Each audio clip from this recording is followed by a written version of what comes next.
explain how hurricanes are contained without fitting the entirety of the volume of the dome as you've demonstrated here. You can't, yet gravity explains it very well. I've never heard such a claim that gravity can explain hurricanes. Well, I'll explain what something else that gravity cannot do.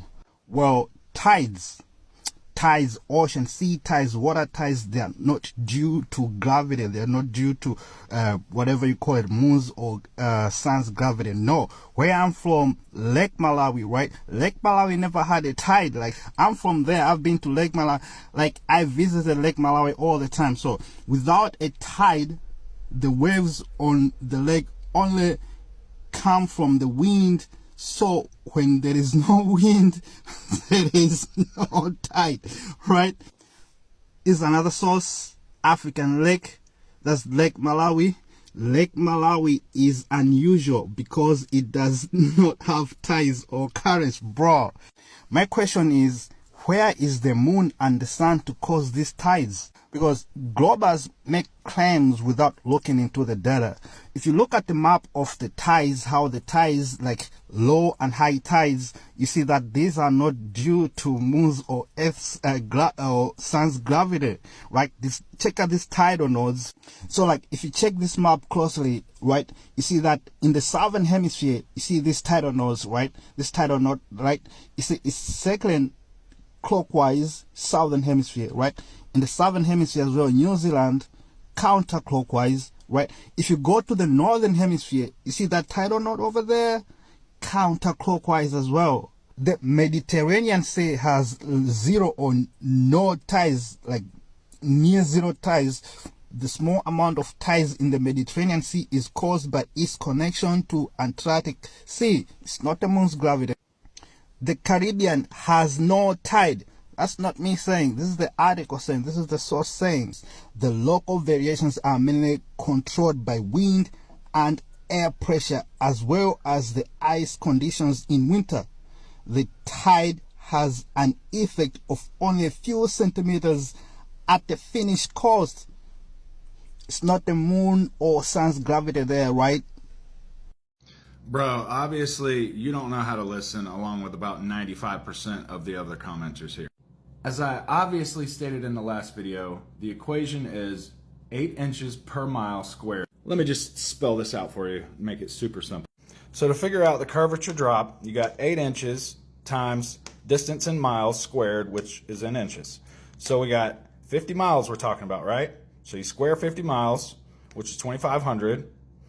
Okay, 8 times that is 20,000 inches. Okay, now you convert that to feet. 20,000 inches divided by 12 is 1,666.67 feet. And with a 6-foot tall observer, that equates to 1,473.1 feet of drop or obstructed view. Just like I showed here. See, 50 miles, 6 foot tall, distance to the horizon, 1,473.1. Flat Earth, bro. It is so hilarious to me. Like, you guys, no matter what we show you, you are simply too indoctrinated to think for yourself, do any of your own research at all. It's ridiculous, bro. Outer space and space travel are not at all what we've been programmed through movies and television shows to believe they are. And neither are satellites, planets, or stars. Satan and his servants have truly deceived the entire world. But the Lord Jesus promised that everything done in secret or hidden would be made known. For there is nothing covered that shall not be revealed, neither hid that shall not be known. Luke 12:3. Another statement from Jesus puts it this way: for nothing is secret that shall not be made manifest, neither anything hid that shall not be known and come abroad. Luke 8:17. In the Amplified Bible, it is worded, for there is nothing hidden that will not become evident, nor anything secret that will not be known and come out into the open. Luke 8:17. Thus, the truther movement is really the fulfillment of a prophecy from the Lord Jesus Christ. That doesn't mean that everything in the truther movement is true, but this is the reason so many real conspiracies and cover-ups are being exposed in these last days. People are buying it! Japan's planning on sending a bullet train from the Earth to the moon! They also say the tube is going to Mars. I wish I was joking, but I'm not. It's verified! People are buying it! We shouldn't have to explain why this is ludicrous, but so this is supposedly spinning 1,000 miles an hour. This goes around the Earth in 28 days in 12 hours. That tube is gonna be over here. You just don't understand science. You want more flat earth proof? Well, here we go. Let's talk about it. So the Go Fast rocket launch way back in 2014 went up 72 miles into the sky, okay? Now from that you can obviously see there's absolutely zero curvature. And then right at the end of the clip, as it goes up and it just hits this medium and it just kind of stops. It just like stops. It's going so fast and then it just like, huh, and it's just slowly moving then. So it obviously hits something, and then right at the end of the clip, you look off into the distance and you see the moon. All right, did you see that? Did you see that moon? Okay, where they were launching from, the moon at that time should have been over Australia. Now that is impossible on a ball Earth. Okay, the Earth is flat. Because you see, it was launched from Black Rock Desert, Nevada. Okay, and if you're on a ball and the moon is supposed to be over Australia, that's the complete other side of the globe. So if this is the Earth and we're launching from this side and the moon's supposed to be over here, you can't see through this. Do you understand? That's impossible. It's absolutely impossible. There's proof. Why is it dipping behind the mountains and not getting further and further away until it disappears? Well, see these street lights here? That's the sun, okay? You know they're all the same height as they're moving away, right? You're just further away. But it looks like they're going towards the horizon, doesn't it? That's the sun. And it is getting smaller. It's just that it's not becoming a tiny point of light before it's gone, because those mountain ranges and the waves on the ocean are much closer to you than the sun is. That's it. Now see this? This is a long hallway, okay? You can barely see the end of that hallway, and everything is converging into that point. Everything on the right and left of your eyes is converging this way. Everything above and below your eyes is converging this way. That's what happens on the horizon. We don't live on salt flats and there's no atmosphere, okay? If we lived on a salt flat and there was no atmosphere and there was no ridges and bumps in the way, you could see the other end of the Earth with a powerful enough telescope. But that's not the case. There's things that get in the way. So no, I absolutely did not prove that the Earth is a globe. I proved it was flat. And you didn't prove it was globe either. I'd like to see your proof, that'd be cool. You won't find it. I think the most popular response I get when it comes to believing in the geocentric model is, why would they lie? If what I'm saying is true, and this is somewhat accurate, everybody would have to be in on it. Everybody would have to be in on this. All the teachers, all the scientists, everybody, right? And that's where you're wrong. It's like elections. It doesn't matter who votes. It's who counts the votes. That's who matters. So in this situation, it's not the education you receive. It's who made the books. Who put the books, the requirements of which books have to be taught. And that goes back to the Rockefellers. So all your teachers, all your parents, all your grandparents, they weren't necessarily on purpose lying to you. No, not at all. They were teaching what the textbook told them. So all you got to do is put what in those textbooks? Misinformation. And what are they doing to us now? They're calling us out left and right for what they're doing.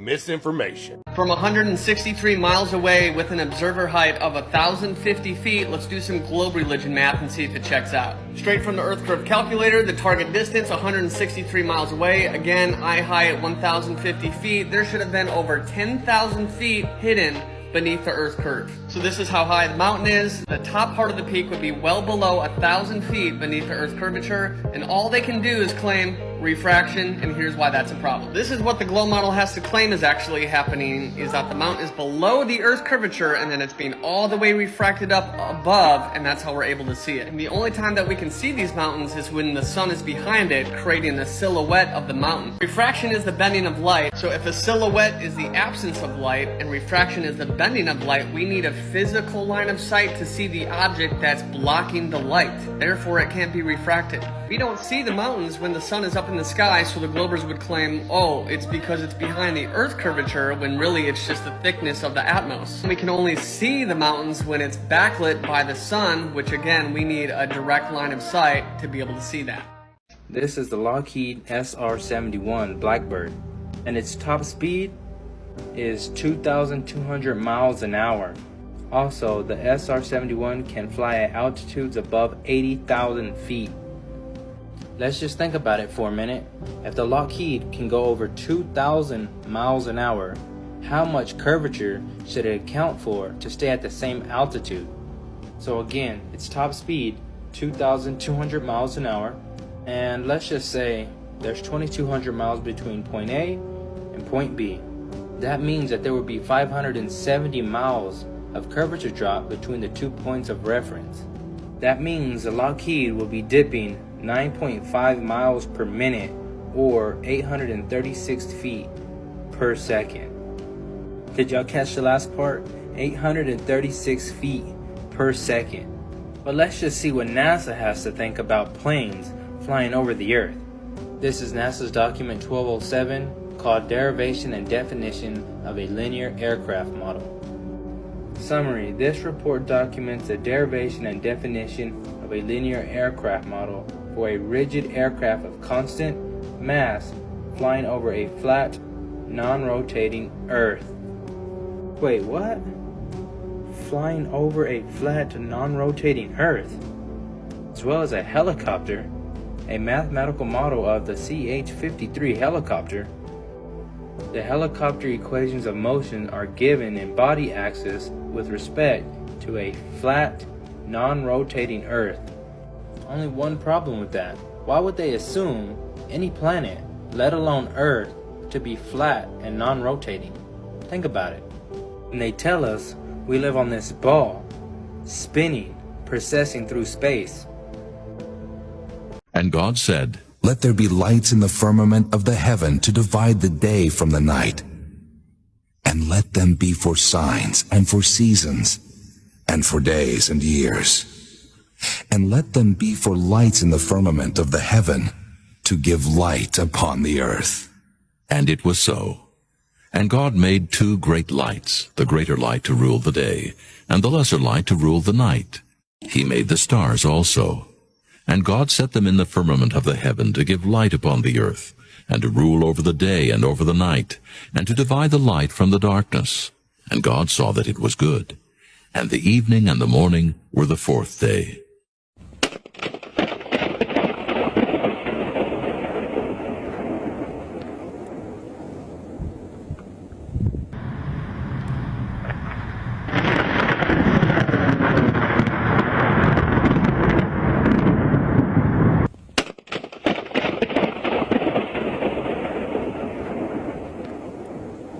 In the 600th year of Noah's life, in the 2nd month, the 17th day of the month, it's the same day were all the fountains of the great deep broken up.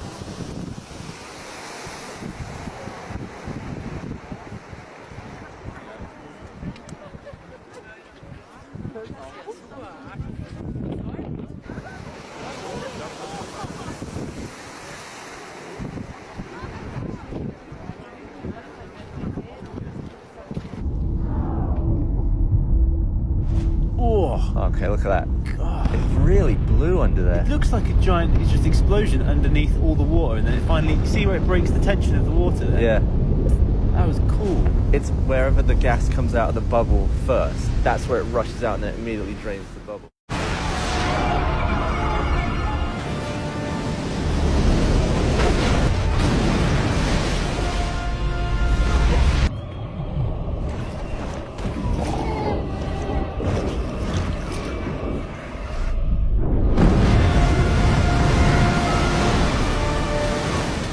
When he prepared the heavens, I was there. When he set a compass upon the face of the depth. When he established the clouds above. When he strengthened the fountains of the deep. When he gave to the sea his decree, that the waters should not pass his commandment. When he appointed the foundations of the earth. Then I was by him, as one brought up with him.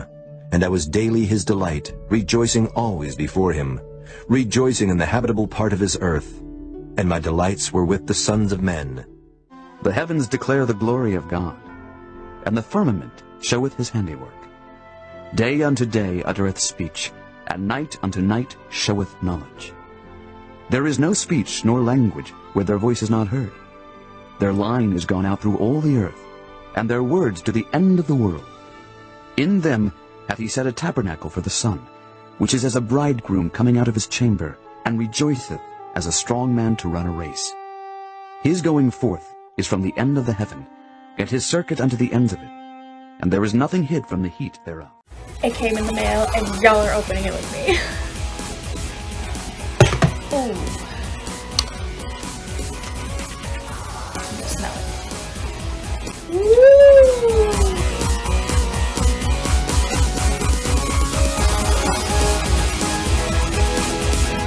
Here we go. The Flat Earth map dates back over 1,000 years. This map is credited to being created by a Persian astronomer. His name was Al-Biruni, and he lived between 973 AD to 1048 AD.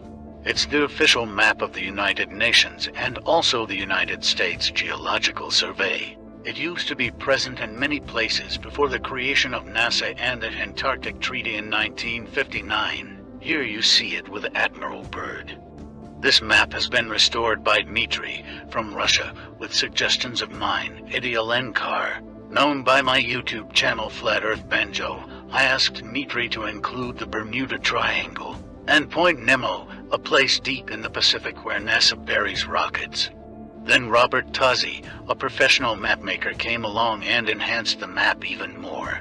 There are many people now selling this map online, but if you could order it from my online store, I would greatly appreciate it. Visit my online store now and order one of the items. I humbly thank you.